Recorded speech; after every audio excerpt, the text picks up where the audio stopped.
आइए हम आपसे आज यहाँ चर्चा करते हैं भारत के सच्चे इतिहास के विषय में। Real history of India. Bharat के इतिहास को अगर ध्यान से देखा जाए तो उसमें अनेक ऐसी विसंगतियाँ मिलेंगी जिन्हें दूर करना प्रत्येक भारतीय का पहला कर्तव्य है।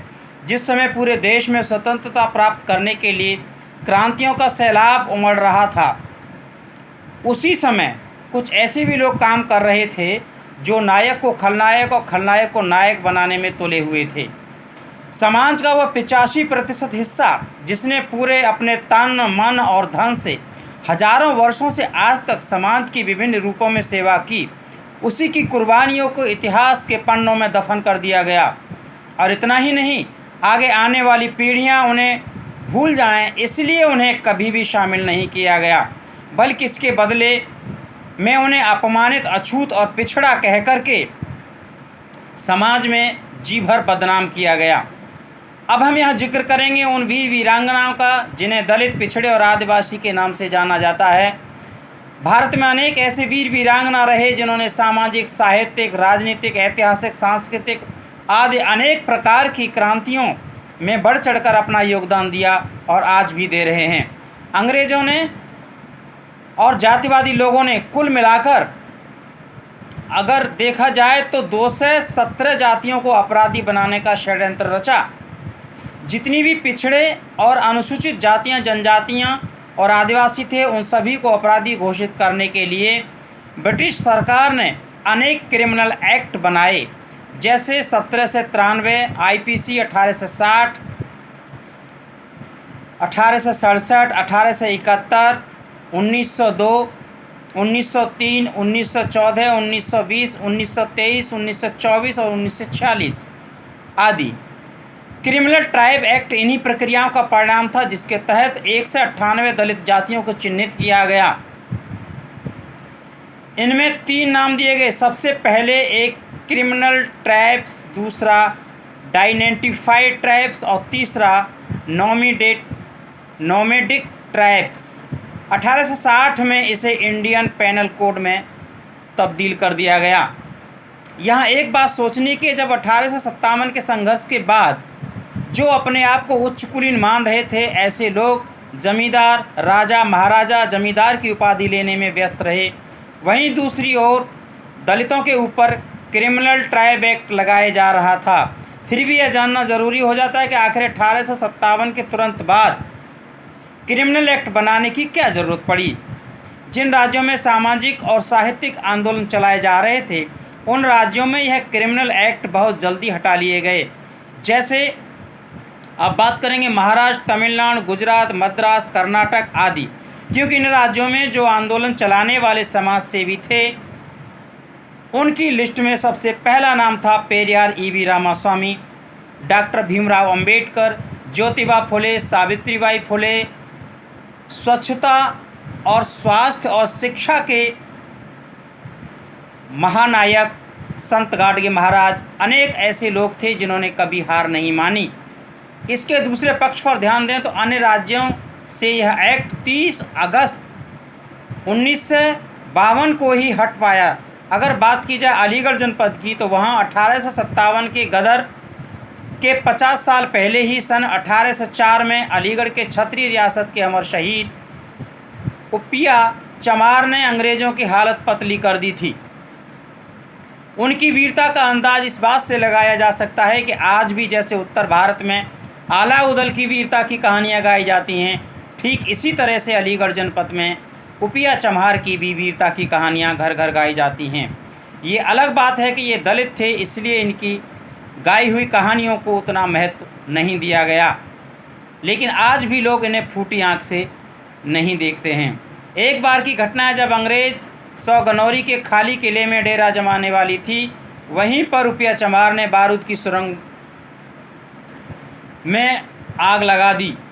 इसमें सैकड़ों अंग्रेज सैनिक और अधिकारी हलाल हो गए थे, लेकिन बाद में 1807 में इनको पकड़ लिया गया और फांसी के तख्ते पर लटका दिया गया।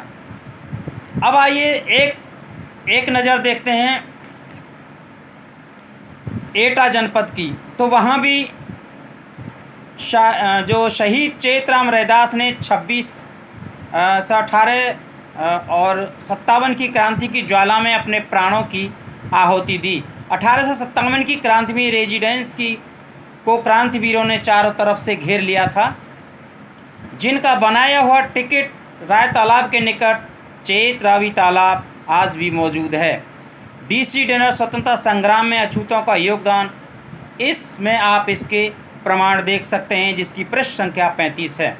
सुभाष चंद्र बोस की अगर बात की जाए तो उनकी आज़ाद हिंद सेवा में विशेष स्थान रखने वाले कप्तान मोहनलाल कुरील का नाम भी चर्चित स्वतंत्रता सेनानियों में गिना जाता है।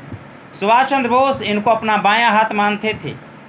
1939 से 1945 तक आज़ाद हिंद फौज में कैप्टन के पद पर रहे, अपने अनेक लड़ाइयाँ लड़ी और द्वितीय विश्व युद्ध सन 1939 से 45 के समय अंग्रेज़ों को युद्ध करते हुए भारी संख्या में अपनी सेना गंवानी पड़ी। इसी समय अंग्रेज़ों ने सेकंड पंजाब रेजिमेंट की 1927 में 27 बटालियन को 1 मार्च 1943 में फर्स्ट चमार रेजिमेंट में बदलने का निर्णय लिया। इस रेजिमेंट की विशेषता थी कि इसमें लगभग सभी अनुसूचित जातियों के सैनिकों को शामिल कर लिया गया और इस पूरी की पूरी बटालियन को द्वितीय विश्व युद्ध में झोंक दिया गया। अंग्रेज़ों ने बड़ी चालाकी से जब इस रेजिमेंट का उपयोग भारतीयों को मरवाने के लिए किया तो इसके सिपाहियों ने उल्टे अंग्रेज़ों के ही अधिकारियों और सैनिकों को मार मार कर ढेर कर दिया और अंत में इस रेजिमेंट के बचे हुए दलित सैनिकों को मौत के घाट उतार दिया गया। इसी में एक नाम आता है भारत के इतिहास के पन्नों में शहीद ऊधम सिंह का। शहीद ऊधम सिंह का नाम कौन नहीं जानता। वह पटियाली क्षेत्र और एटा जनपद के ऐसे शहीद थे जिन्होंने 13 अप्रैल 1919 को अमृतसर के जलियांवाला बाग में अंग्रेजी सैनिकों ने निहत्थी गोली चलाई थी।